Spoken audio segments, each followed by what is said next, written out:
Okay guys, welcome to vlog number 12. Today is going to be the day 3 of the Belgian Poker Championship, the main event. So we are ready for it. We took a shower, we're going to have some breakfast, and then we're going to hit the road because you know the Namur. Quick information, we are on the last 199 players, we are in the money. We locked up 1,645 euros. And currently we are on the 34th place. So we have a decent stake of 588,000 and average stake is 330,000. So we have a very nice stake, and the blind is gonna be 4k, 8k, and a big blind ante 8k. Hopefully we can manage that. We are one of the last 24 players.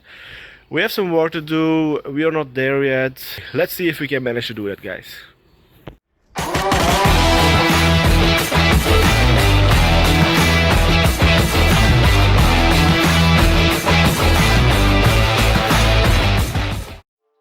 We found ourselves in the cutoff holding 5-6 of clubs. The late position limps for 20,000 and the hijacks does the same. We decide to follow, which feels like a sensible choice in a multi-way pot with suited connectors. This sense offers the potential for strong draws and straights. The small blind folds and the big blind checks, creating 92,000 pot. The flop reveals the 4 of diamond, deuce of diamond, 9 of spades, granting us a good shot straight draw. The big blind checks, the initial raiser checks, and the player in the hijack makes a bet of 33,000. We opt to call his bet, trying to use a position to steal the pot. The turn card is the 8 of diamond, completing a flush. The hijack checks and we decide to place a bet of 54,000 into 158,000 pot to represent a flush. Unfortunately, the hijack makes a call and the pot swells to 266,000. The river card is a jack of spades and the hijack checks once more. I think if he had the flush, he definitely would have made a value bet, but he checks and we make a significant bet of 152,000 into the 266,000 pot. At this point, we aim to represent a strong hand, possibly a flush. The hijack is struggling to make a decision. It might work. We keep still and try not to give any tells. In the end, he makes a call and we lose the hand. He shows pocket 8s for turn set. Too bad for us that he made a set on the turn, otherwise our play would have worked. He tells me if we had gone all in on the river, he would have folded. However, this insight comes after the fact and we couldn't have known his precise hand during the game. Our decisions seemed logical given the circumstances. Poker involves a blend of skill, strategy and luck, and sometimes opponents will hit their draws or craft strong hands. It's crucial to make sound choices based on the available information during the hand, recognizing that outcomes can occasionally be influenced by factors beyond our control. Do you remember Chase of Paw Patrol from the end of day 1? Yes, he normally was out of the tournament and look at him now. We sit between huge big stack as we are dealt pocket aces, the strongest starting hand in Texas Hold'em.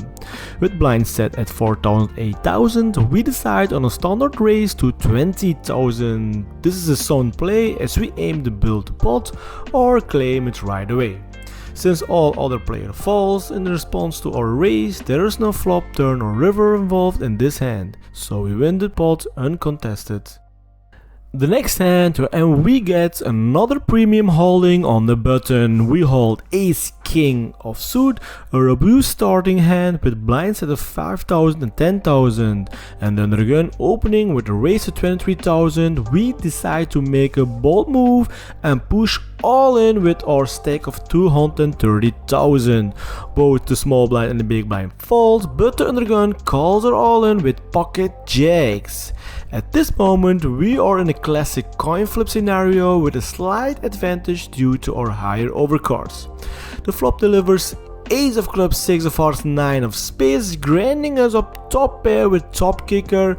Meanwhile, the undergun still holds a pair of jacks. This significantly strengthens our position. Our pair of aces with the king kicker remains superior to undergun's pair of jacks. We emerge victorious in this hand with our higher pair of aces and doubling our stack from 230,000 to 508,000. This hand underscores the significance of making assertive plays with premium hands like Ace King and being willing to go all in when the circumstances warranted. We are dealt pocket nines while in middle position and our collective stack stands at 503,000. Undergun initiates with a raise to 21,000 and we make the decision to call with our pocket nines. The big blind also decides to call, resulting in a pot of 78,000. Choosing to call here makes sense, especially with a medium pocket pair, as it allows us to see the flop, possibly to make a set or evaluate our hand post flop. The flop brings a 10-9-7, granting us a set of 9s, which is an incredibly strong hand. The big blind checks and the underhand puts out a bet of 19,000. Opting for a smooth call of 19,000 is a solid move, as it keeps undergun engaged when we are holding such a potent hand. The pot now stands at 106,000. The turn card is the Queen of Clubs, prompts undergun to check. We decide to place a bet of 50,000, a strategic move aimed at extracting value from undergun's possible range, including top pairs or draws. Undergun calls and the pot increases to 206,000. The river card is a 5 of diamonds, sees undergun checking once more. We opt for a final bet of 61,000, a reasonable value bet considering the board's texture and our strong hand. The undergun makes a call. After the river action, undergun reveals the King Queen of Hearts, indicating they had top pair with a strong kicker. However, our set of nines on the flop proves to be stronger, securing our victory in the hand. We collect a substantial pot of 328,000, resulting in a significant gain of 177,000. Our gameplay was well executed as we managed to extract value from our strong hand without intimidating our opponent into folding. We hold Ace Jack and decide to raise it up to 26,000 with blinds at 5,000, 10,000. The button makes a call and the big blind also calls, creating a three-way pot of 93,000. The flop reveals 6 King Ace, granting us top pair with a decent kicker. The big blind checks and we opt to make a bet of 54,000 into the 93,000 pot. Button calls, but the big blind folds. This represents a sound continuation bet considering our strong hand, and it aims to extract value from weaker hands or draws. Consequently, the pot grows to 201,000. The turn card is the Queen of Spades, a somewhat neutral card. We choose to check and the button also checks. The river brings a 9 of diamonds and neither we or the button places any bets, so we both check the hand down.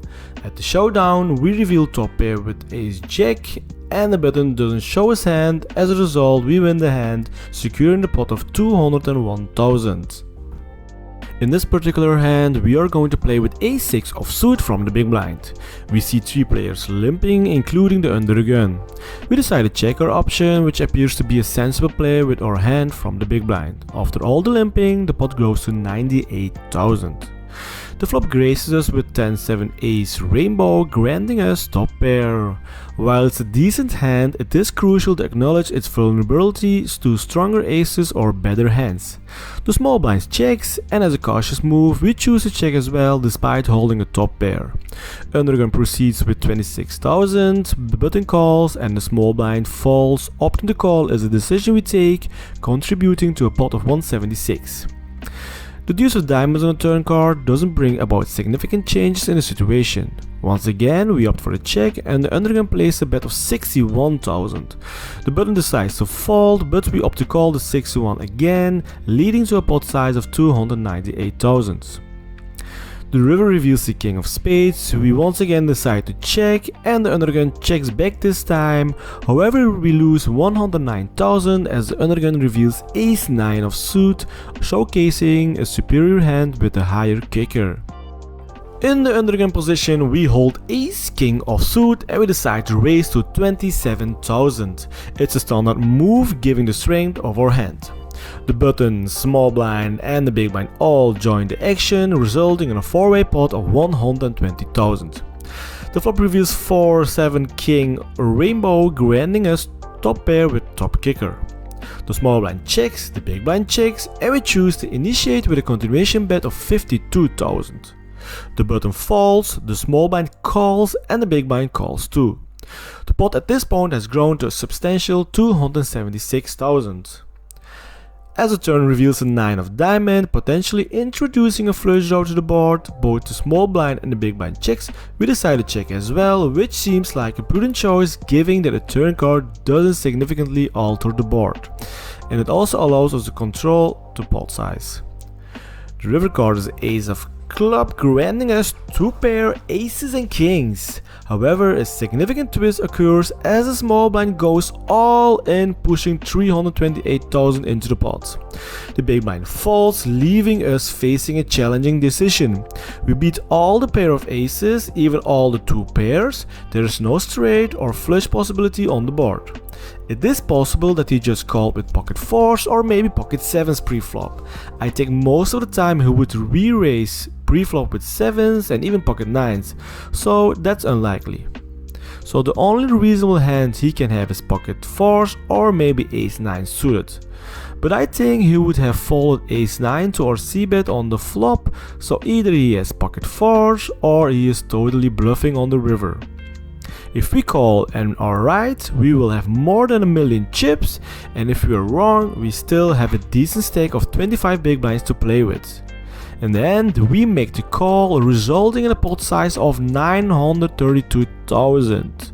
The showdown reveals small blind's hands, which happens to be pocket 4s, indicating set of 4s, an exceptionally strong hand. In poker, navigating such difficult decisions is a part of the game, and we approach it strategically based on the available information.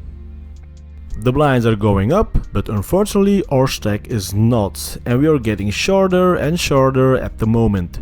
We find ourselves in the mid position with king queen of suit. We see a raise to 42,000 by the under again +1. We decide to go all in, committing our entire stack of 345,000. And hopefully we can get lucky to double up or even ping up that money on the table is even good enough to survive a couple of rounds.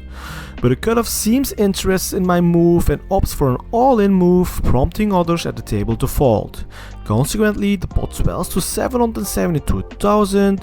Choosing an all-in strategy with king queen of suit, particularly in response to undergun +1 raise, is considered as an assertive move. However, our stack size factors into this choice. Very bad news as he shows pocket aces. As the community cards unveil, the flop lays out 9-6-6, unfortunately offering no improvement to our hand, while our opponent clings to their pocket aces. The turn brings 6 of hearts, and the river jack of hearts provides no assistance either, so regrettably the pocket ace held by our opponents, resulting in a loss in this instance and our dream crushed at this moment. In poker, facing such scenario is part of the game. Okay guys, another festival ended for us. We're not gonna be the Belgian poker champion of 2023, but overall I'm happy with the result. I'm happy with my run. We finished 81 place and cashed out 2,800 euros. But we were getting short, we were like 15 big blinds, and then we woke up with king queen of suit. It was time to go all in, but unfortunately the player 2 seats from left from me wake up with 2 red aces and he goes all in, of course. And no help on the flop, we were drawing dead on the turn. It's always disappointing, of course, if you get so far in the tournament and cannot manage to make it to the final table. For me it's always disappointing at first because I only want to win. For me the first place counts. So okay, that's it for today guys. I hope you enjoyed the vlog and hopefully we can make a bigger run, a deeper run the next time we are playing. Okay guys, see you next time.